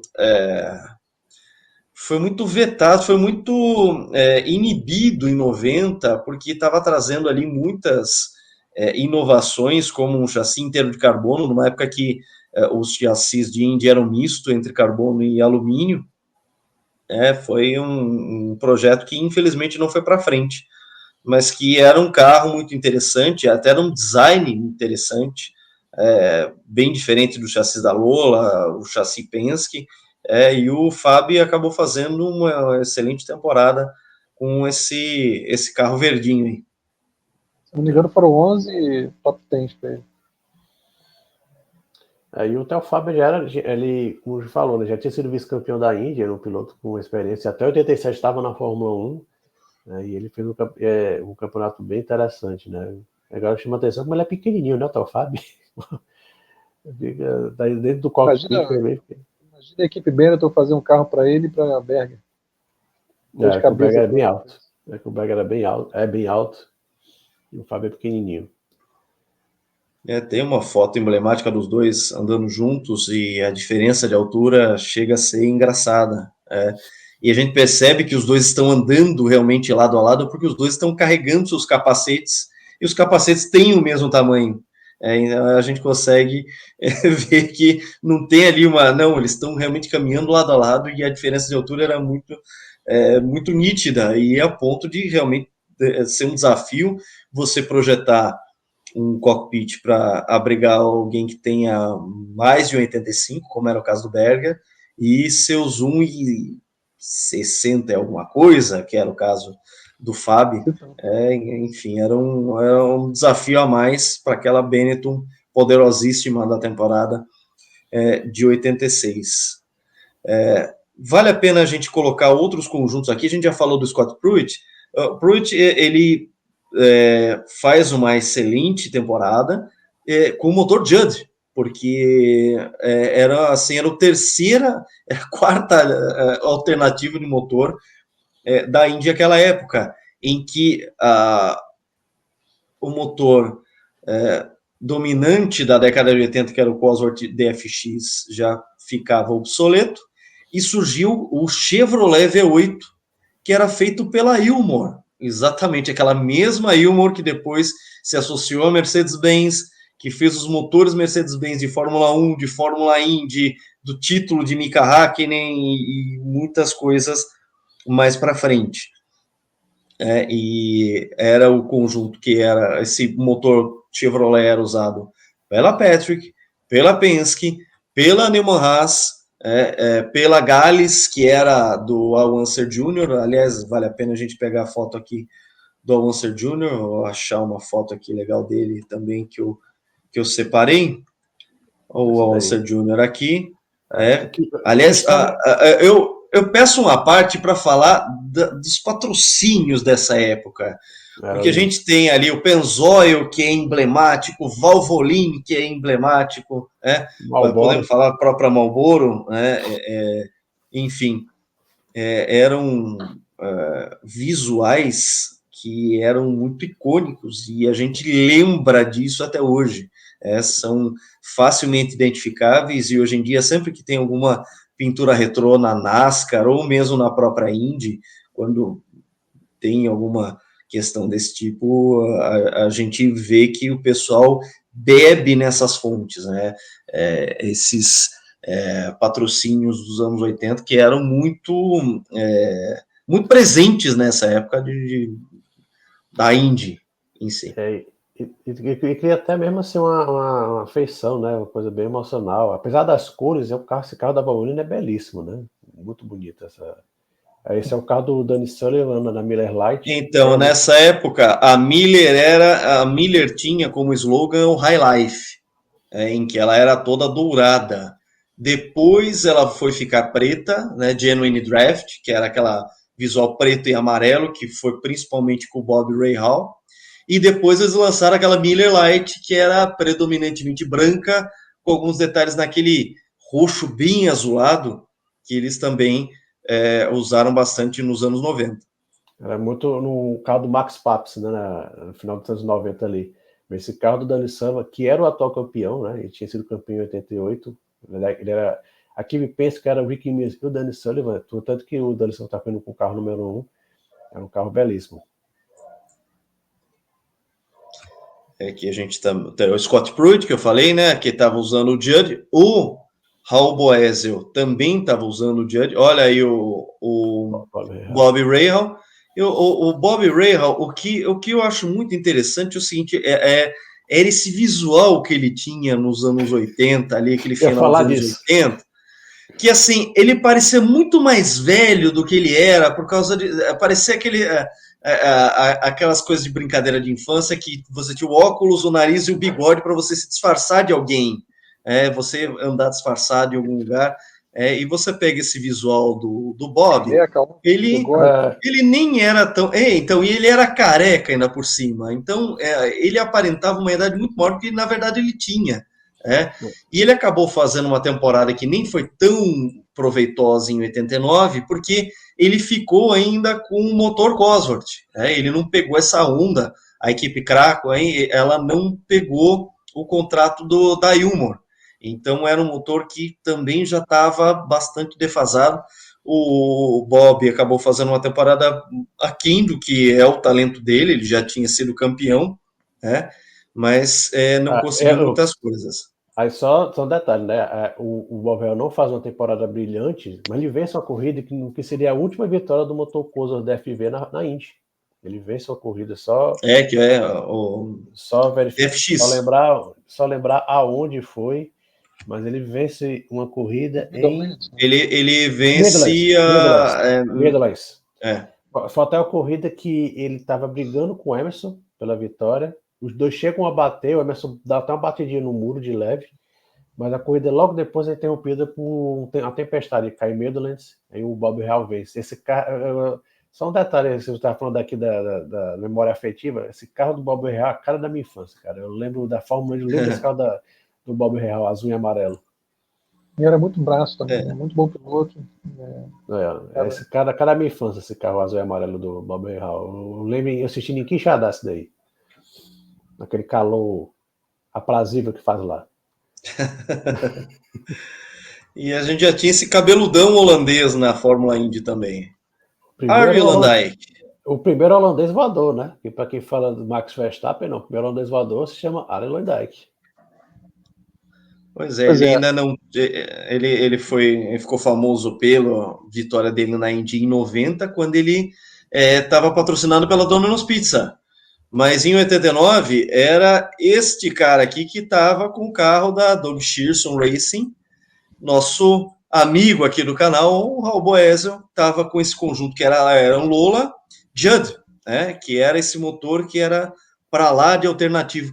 Talvez o Judd até fosse já melhor que o Cosworth, que o Bob estava pilotando, porque o Cosworth já estava bem defasado, principalmente em relação ao Wilmore, que era uma revolução entre os motores da Indy. Você tinha o Porsche, que era o alternativo na mão do Theo Fabio, e você tinha essas opções, ou você pegava um DFX defasado, ou você arriscava o motor Judd, como foi o caso da Doug Shearson com o Raul Boesel. O Raul que acabou tendo, no ano dele, a melhor colocação, justamente o terceiro lugar de Indianápolis, que se os dois ali vão para o muro, ele acaba sendo o vencedor. Ele até compartilhou as memórias dele de 89 com a gente aqui na entrevista dele, aliás, uma entrevista que feita em duas partes, porque o Boesel tinha muita história para contar, seus tempos de Fórmula 1, seus tempos de esporte protótipo, seus tempos de Fórmula Indy. A gente reforça aqui o convite. Para quem não viu a entrevista do Raul, as duas partes, os cortes que a gente fez com os melhores momentos, tá? Vale a pena você dar uma olhadinha aqui, porque são materiais muito legais, conta história muito interessante da trajetória do Raul. É um belo carro, apesar das cores.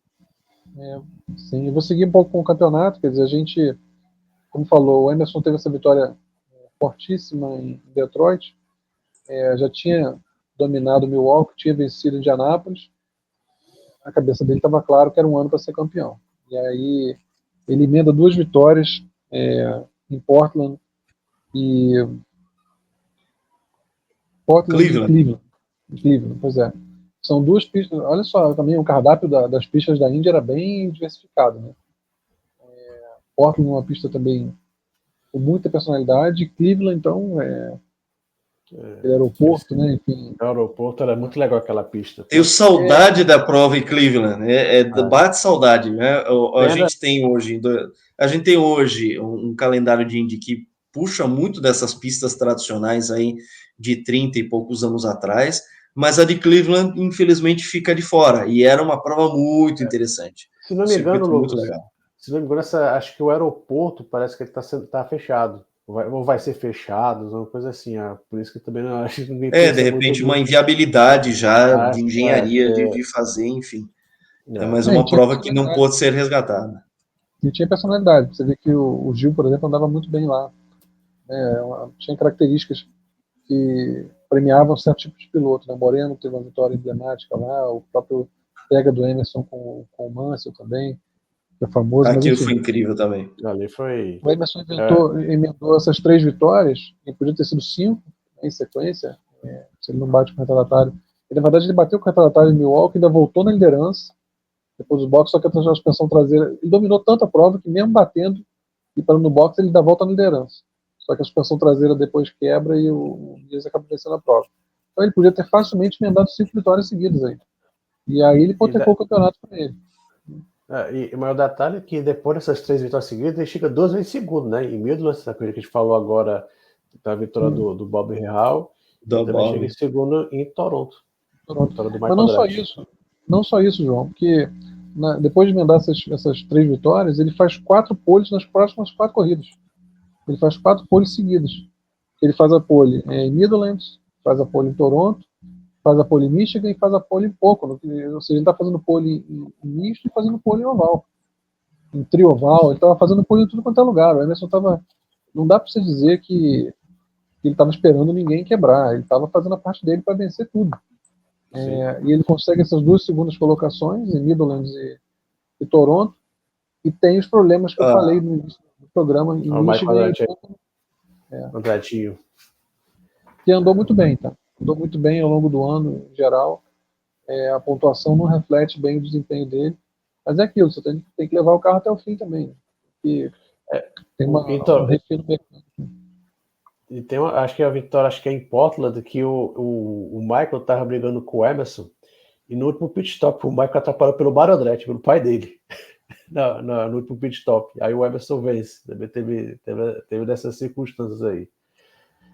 O Emerson se colocou em posição de vencer com muita frequência.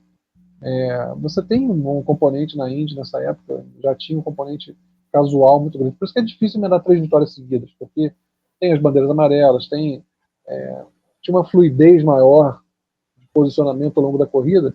Você vê em Detroit, o Mario Andretti cai para último, depois o Emerson cai para último, e os dois chegam lá na frente de novo. Tinha uma condição maior de você avançar pelo pelotão do que você tem na Fórmula 1, por exemplo. E por isso também tinha quebras, né? Os carros tinham quebras, tinha abandonos. Então é difícil demais você emendar tantas vitórias quanto o Emerson emendou. A gente falou no início, é um campeonato de top 5, top 10. Você vai pontuando e você chega bem para o final da temporada. E o que o Emerson fez foi... Ele tem a fama, na Fórmula 1 ele fez 6 pole positions. E você vê, nesse campeonato de 89 ele emendou essas 4 poles ali, fez a pole ainda no Marlboro Challenge também. Então ele estava rápido. Ele falou pra gente em entrevista aqui pro GP Total que ele tinha na Fórmula 1 ele poderia ter sido mais rápido em qualificações, mas para ele não fazia sentido, porque ele tinha a postura de largar até mal, poupando a embreagem, cuidar do carro nas primeiras voltas e chegar muito forte ao fim e construir as vitórias dele assim, sobrevivendo àquele melee todo que tem nas primeiras voltas, tá todo mundo junto. Ele sobrevivia a isso, estabilizava e começava a impor um ritmo forte, ganhando posições, era a receita de vitória dele. Na Fórmula Indy, ele fez uma leitura diferente, que já valia a pena você largar melhor e também mais bem posicionado. E ele faz mais poles na Indy do que fazia na Fórmula 1. Ele se torna um piloto mais rápido de classificação do que era na Fórmula 1. Isso é interessante, porque revela pra gente que não é que faltasse velocidade a ele na Fórmula 1. Ele não via sentido naquele tipo de risco. Para a receita dele não era uma coisa que não valia a pena. E os carros, claro, dos anos 70 eram carros que machucavam muito mais. Você sofreu um acidente na classificação dos anos 70, você podia comprometer um campeonato. Podia se machucar seriamente e até perder a vida. Então, na receita dele de campeonato, não precisava você fazer tantas coisas. Você largava numa posição razoável e a partir daí construir um ritmo ascendente, né? E na Indy ele tem uma postura já diferente. E é interessante observar isso. Ele faz essas 4 poles, converte as 2 primeiras em segundo lugar. Ele não largou na pole nas provas que venceu e não venceu as provas que largou na pole. Mas se você somar as 5 corridas que ele dominou, que podia ter vencido, com as 4 poles que ele faz depois, ele teve brigando por vitória em 9 corridas seguidas. Ele teve liderando e brigando com um ritmo vencedor em 9 corridas seguidas. Então, você vê as 2 últimas, como eu te falei, a equipe já estava poupando dinheiro com o equipamento, achando que o título já estava ganho. Ele tem uma quebra de homocinética em Michigan, não lembro qual foi a quebra em Pocono, mas também foi a mesma causa. Eu vi ele falando sobre isso. A equipe estava poupando já equipamento, poupando dinheiro e manutenção, achando que o título estava ganho, e ele abandona essas 2, abandona no 14º, 19º, nessas corridas aí, ele podia ter brigado por vitória também. Então chegamos na corrida de Nazareth, né, que ele está na briga com o Rick Mears, né, tem uma corrida Roda América antes, né, ele não vence o Emerson, mas marca pontos, e seria uma corrida assim, muito complicada, que era o território Mears, né, o circuito oval de 1 milha. O Emerson ainda não tinha vencido esse tipo de circuito, mas o Emerson estava naquela, né, o Marcos Gomes in the zone, né, estava querendo, foi para cima, os 2 largaram na primeira fila, os 2 andaram juntos a corrida inteira, né, e a corrida foi basicamente decidida num pit stop desastroso da Penske, né, o Rick Mears vai para o pit stop e sai com parte da mangueira de reabastecimento no carro, e tem que dar uma volta, e perde muito tempo ali, e o Emerson fica sozinho na liderança, né, e eu vi recente um vídeo da chegada das últimas 3 voltas, né, o Luciano do Vale narrando, né, e no final ele diz: o melhor piloto de todos os tempos. Acho que seria bem polêmico, assim, 35 anos depois, é bem polêmico você falar, tem bem claro o Luciano falando, afirmando isso, né? Mas foi uma vitória no melhor piloto daquela temporada, quinta vitória em 14 corridas, né? E como você falou, Márcio, mais na metade do campeonato ele estava brigando sempre pela vitória, podia ter vencido mais, né? Ele venceu em Nazareth, que é uma pista que ele depois ele andaria muito bem. A última vitória do Emerson na Indy, em 95, foi em Nazareth. Uma pista que ele sempre andava bem, mas até aquele momento ele não tinha vencido em Oval de uma milha. Ele venceu, se superou e foi o coroamento de uma grande temporada, né, do Emerson, grande pilotagem. E talvez você até para comparar com os títulos que ele ganhou na Fórmula 1. Que é justamente essa pauta para a gente poder fechar essa questão. Eu acho que isso é muito propício para a gente poder amarrar essa análise, porque a gente sabe da grandiosidade que foi esse título de Indy, ao mesmo tempo em que a gente tem um Emerson que vem de títulos importantíssimos em 72 e 74, cada um também à sua maneira, com sua necessidade, também provando a versatilidade do Emerson e essa cabeça que ele tem para esse tipo de situação, em que a gente pode colocar à mesa aí a questão da importância de cada título dele e, de alguma forma, colocar na balança e ver qual que é mais pesado. Acho que é uma boa maneira da gente poder fechar essa noite de hoje, de homenagem ao Emerson, homenagem a esses 35 anos do título, né? Completou agora em 24 de setembro, essa epopeia americana, que começou lá atrás, em 84, ele alguns grandes prêmios ali, indo para Miami, um carro cor-de-rosa ligeiramente constrangedor, e 24. De repente um cara que então, ainda tem a questão da numeração, enfim, mas era uma coisa que deu muito certo e já começou ali essa fase de exploração desse universo americano, acabou durando muito pouco. Ele já se estabelece como top driver, e em 84 ele faz essas pequenas coisas, em 85 já é um top driver da Fórmula Indy, em 89 ele finalmente tem nas mãos um pacote completo, que custou o Pat Patrick, inclusive, né, que é uma coisa que é bom a gente falar aqui, porque o acordo de fornecimento do chassi Penske só foi possível porque já estava também em contrato que o Emerson migraria para a equipe Penske em 1990, juntamente com o contrato de patrocínio da Marlboro. Então ele compra o almoço, a janta já está vendida, mas ele realmente faz um almoço farto com esse título do Emerson, tanto que quando você pensa em Penske, você digita na internet Penske 1989, apareceu o Patrick Racing do Emerson. É um ano que o nome Penske foi tirado do próprio Roger Penske. É como se fosse um asterisco na grande, gloriosa carreira do Roger Penske, ele que foi, sem dúvida, e continua sendo o maior construtor, o maior time dos Estados Unidos. Ele tem esse grande asterisco provocado pelo talento do Emerson Fittipaldi.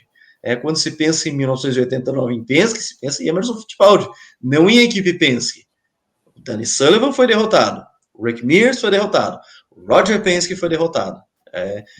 Isso pesa demais também.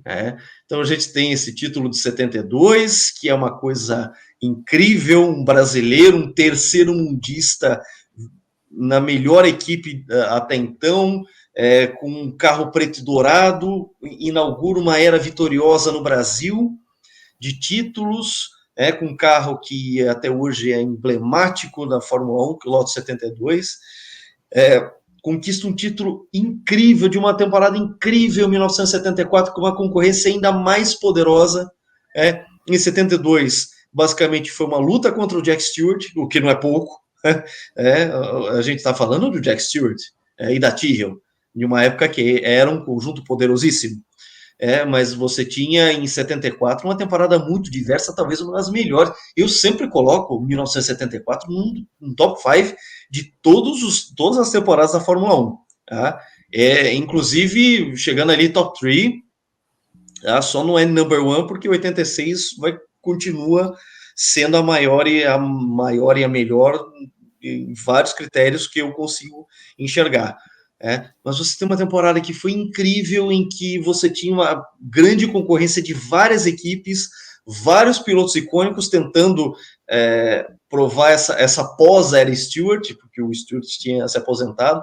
Quem ficaria após a aposentadoria de Stewart, quem ficaria com o título? E vem o Emerson e se impõe novamente numa equipe nova. Ele ousa em sair da Lotus para ser campeão pela McLaren, é o primeiro título da icônica equipe McLaren também a bordo de um icônico carro que era o M23, E a gente passou aqui a última hora e 20, uma hora e 20, falando sobre o peso que teve esse título do Emerson, de abrir as portas, de internacionalizar a Indy, de provar que ele era mais do que versátil, era um piloto de um talento transbordante, em que ele podia ser competitivo na Fórmula 1, como foi campeão na Fórmula 1, ele atravessa o Atlântico, ele faz, praticamente do zero uma carreira nova e alcança o título mundial também. Então a gente tem aí 3 coisas pesadíssimas para analisar. Eu queria que vocês falassem um pouco sobre, no final das contas, o que pesa mais na balança, se é 72, se é 74, ou esse título de 89, que a gente, com muita alegria, veio rememorar e comemorar na noite de hoje. Descasca esse abacaxi. Vai você primeiro. Não faça essa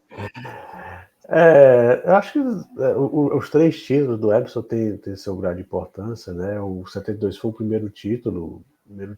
Como você falou, né, Lucas? O Brasil na Fórmula 1 no começo da década de 70 é mesmo que chegar, sem querer ser preconceituoso nenhum país, é mesmo que chegasse um cara do Afeganistão, da Jamaica na Fórmula 1 e ser campeão. Né? O Brasil era um país exótico.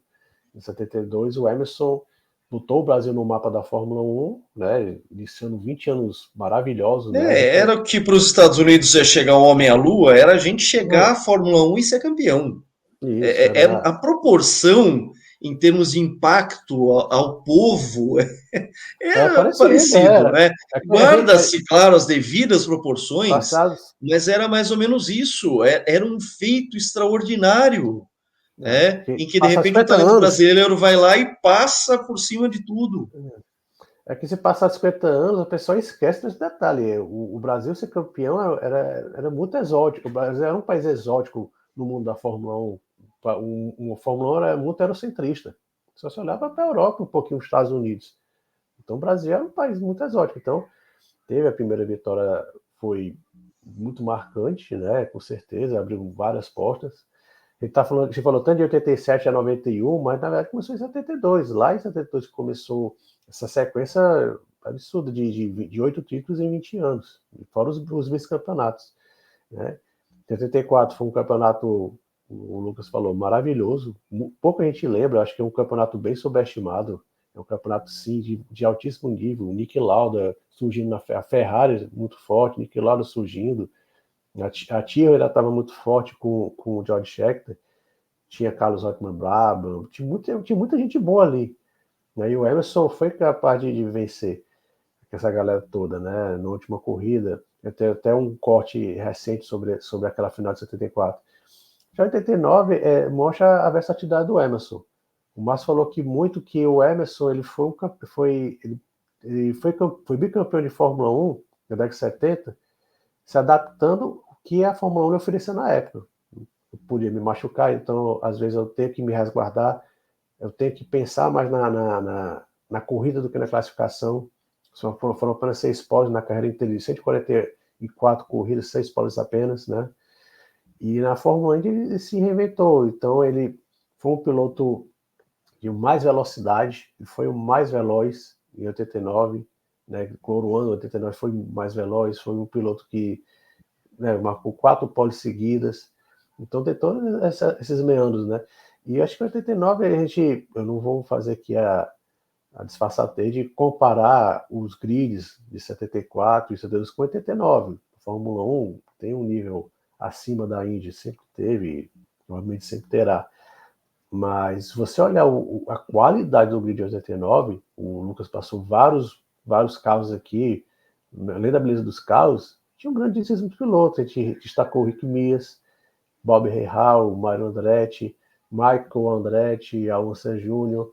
Aí tinha alguns pilotos lá que brigaram pela vitória, até o Fabi, Aaron Lundijk, Scott Pruitt, o próprio Raul Wesel.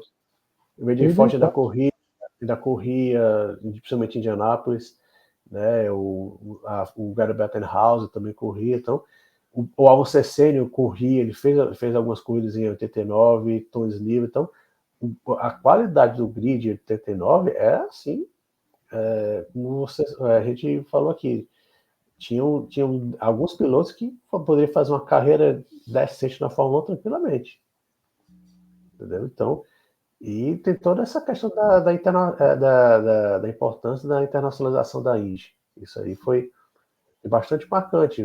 O próprio Emerson falou que após o título dele, houve um maior interesse da Europa, não apenas no Brasil, mas na Europa, né?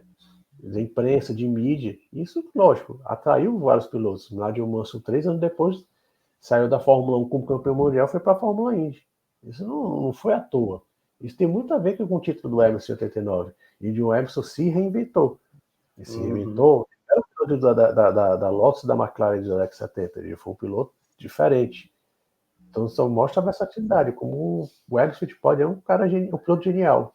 Ele pode se adaptar o que ele tem na mesa e vencer, e ser competitivo. Ele foi competitivo na Fórmula 1, na Fórmula 1 de formas diferentes.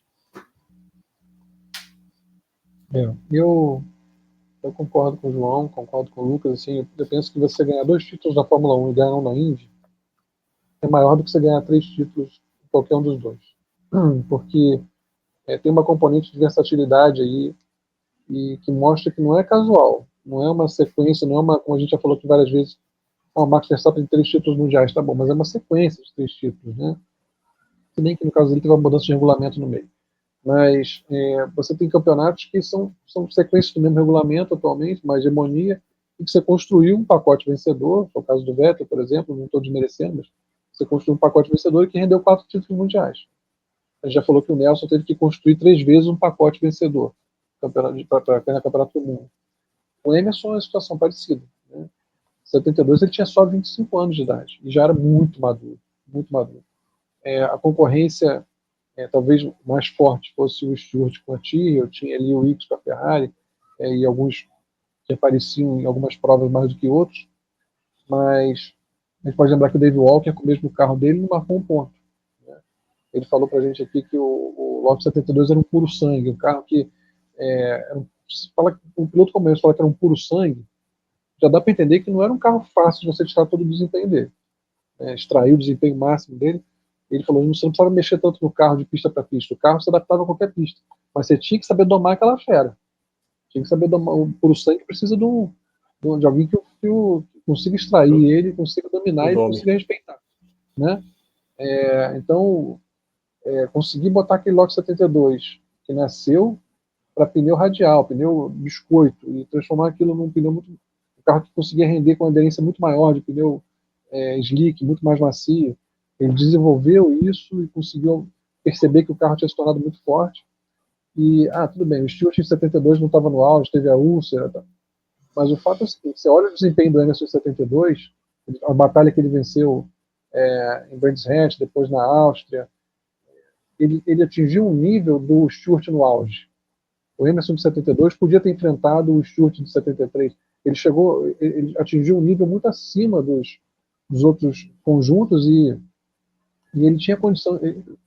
Se a concorrência não estava tão forte, o problema não era dele. Ele atingiu um nível muito alto em 72. 73 começou ainda mais forte, depois teve aqueles problemas que a gente conhece bem. Em 74, ele vai para uma equipe nova que nunca tinha sido campeã e transforma aquela equipe numa equipe campeã. Veja bem, o James Hunt vence em 76 o Lauda, mas a gente sabe, sem querer desmerecer o Hunt, mas o Lauda não sofre acidente no Nürburgring, o Lauda tinha sido campeão em 76. E ninguém no mundo vai discutir isso. E o Emerson em 74 ele bate as Ferraris, o Lauda podia não estar tão maduro quando estava em 76, mas o Emerson bate as Ferraris que já eram superiores. Sobretudo no fim do ano, a McLaren começa bem, mas vai tendo uma luta de desenvolvimento ali muito grande, consegue melhorar o carro de novo no final da temporada, trabalhando com suspensão, já um Emerson mostrando toda a qualidade dele como desenvolvedor, refino. Era um carro difícil, um carro que você tinha que trabalhar pista a pista, tinha que mudar tudo, fazer um acerto fino daquele carro para poder fazer ele render, e você bater as Ferraris naquela condição é coisa de um piloto superdotado, né, e ainda vai ser vice-campeão em 75. E o título dele na Indy em 89, se você parar para pensar, o grid em média, claro, o grid de 74 era muito mais forte que o grid de 89 da média, mas tinha grandes pilotos. Em termos de equipamento, havia muito menos desigualdade na Indy do que havia na Fórmula 1. Quer dizer, de fato, você estava competindo com mais pessoas, tinha mais pessoas em condições de vencer, e o desafio das pistas talvez fosse maior em 89 do que em qualquer outro título do Emerson, porque você tinha um cardápio muito variado em 89, você tinha que ter habilidades muito distintas para você andar num super oval, andar num tri-oval, andar no oval de uma milha, andar numa pista de rua, andar num circuito como Road America, que era um traçado super desafiador, mas um circuito de fato. Então, eram muitas habilidades que estavam sendo testadas ali, e você vencer a Indy naquele período, você tinha que ser bom em muitas circunstâncias diferentes. Então, e o Emerson, ele une a consistência dele de 74, a velocidade que teve em 72, e em termos de atuação, o título dele em 89, sem dúvida nenhuma, ombreia com esses dois que ele teve na Fórmula 1, e sobre alguns aspectos até acima, alguns aspectos, porque foi o Emerson que já está mais maduro e sem ter perdido velocidade. Então, ele impôs um domínio ali, os números não dizem tanto isso. Mas se você olha que ele podia ter vencido 5 provas em sequência, e fez 4 poles nas outras 4 corridas, ele realmente conseguiu reivindicar a Fórmula 1 para ele ali, naquele período. E é uma coisa muito difícil de se ver naquela fase. Ele tinha muita gente boa ali, muito conjunto forte. Então, o título do Emerson em 89, eu acho que ele tem que ser mais lembrado como uma conquista do nível das outras duas dele, se não pelos pilotos que nos fazem ele competir, mas certamente pela atuação dele. E eu acho que a frase do Luciano do Vale, claro, no momento de empolgação, no momento também de defender o investimento dele próprio, a aposta dele próprio, o amigo dele, mas o Emerson não é um absurdo você, dependendo dos critérios que você valorizar, você colocar o Emerson como o top 10 da história, porque ele é muito versátil, e desses pilotos que fizeram sucesso em Fórmula 1 e Fórmula Indy, ele certamente está na primeira prateleira, talvez em primeiro lugar, porque são 2 títulos de Fórmula 1 que podiam ter sido 3, seguramente. E na Fórmula Indy, além de ser campeão, ele tem 2 vice-campeonatos, tem um grande campeonato 92 que não foi vice, mas venceu 4 corridas, e tem 2 Indies, 2 Indies que poderiam ter sido mais também. Em 90 e 94, ele muito perto de vencer.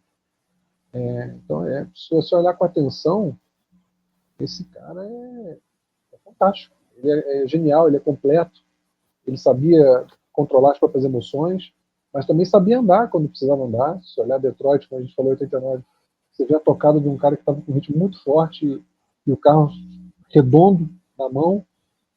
É um piloto competitivo, como quem mergulha naquela curva em Indianápolis, lado a lado com o Al-Unser, sabendo que um dos dois vai rodar, se não forem os dois. É um piloto que tem que ser respeitado. O Emerson não é nenhum absurdo alguém colocar Emerson Fittipaldi como um dos 10 maiores pilotos da história, tomando tudo. A meu ver, talvez eu não colocasse, mas a meu ver não tem como alguém tratar isso como um absurdo, porque você vencer em categorias tão distintas, se tornar tão bom em oval como ele se tornou, é um piloto superdotado. É isso aí. Acho que não tem melhor maneira da gente poder encerrar aqui é justamente mostrar isso aí, que a construção de títulos dele, a construção de trajetória dele é única. Ela pode ser similar em alguns aspectos a alguns pilotos, similar ao que o Piquet teve na sua carreira ao também se tornar primeiro piloto da Brabham, é similar de alguma forma ao Mário Andretti por essa questão de ficar atravessando o Oceano Atlântico, ora na Europa, ora na América, pilotando em grande competitividade, mas a gente tem uma trajetória de um Emerson que é absolutamente única. Ela tem essas similaridades, alguns pontos em comuns com grandes pilotos que a gente já viu, o próprio Mansell, a gente pode citar também, como a gente citou durante essa conversa, mas o que a conversa de hoje que a gente teve aqui, esse rememorar a temporada de 89, ajuda a gente a iluminar algumas questões que ficam em aberto e que acabam fazendo com que não se valorize o Emerson Fittipaldi como se deveria como piloto.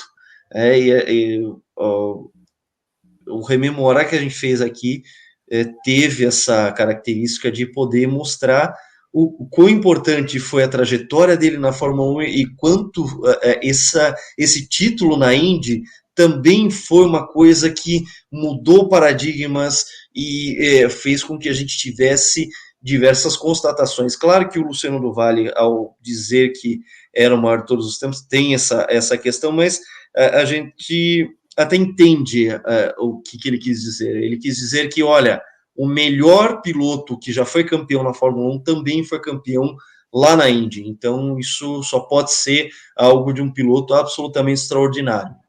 Uma pessoa que consegue fazer isso é o melhor possível. Então, é nisso que a gente pode interpretar a fala do Luciano do Vale, que também tem a sua contribuição enorme para essa jornada, porque, veja, a questão da transmissão da Fórmula Indy na Bandeirantes também foi uma aposta bancada pelo Luciano do Vale. A partir do momento que ele sai da Globo, em 82, ele parece que ele ganha uma consciência de que ele tinha a possibilidade de trazer esportes ao Brasil. E ele trouxe o boxe para o Brasil, ele trouxe o vôlei para o Brasil, aquele incrível jogo no Maracanã contra a União Soviética, que fez do Brasil também o país do vôlei e que futuramente seria o país vencedor, medalhista olímpico de ouro do vôlei, dos títulos de Liga Mundial do Vôlei, entre outros esportes que o Luciano do Vale trouxe. Então, também fica aqui a nossa homenagem ao Luciano, por também ter apostado e falar assim, olha, a Globo tem lá a Fórmula 1, a gente vai de Fórmula Indy. Por quê? Porque a gente tem um Emerson Fittipaldi que vai ser vencedor, vai para frente e, no fim das contas, isso desemboca nesse incrível título de 89, dessa Indy que era bastante diferente, de um Brasil que era bastante diferente, sua safra de pilotos, que a gente morre de saudade desse tipo de situação.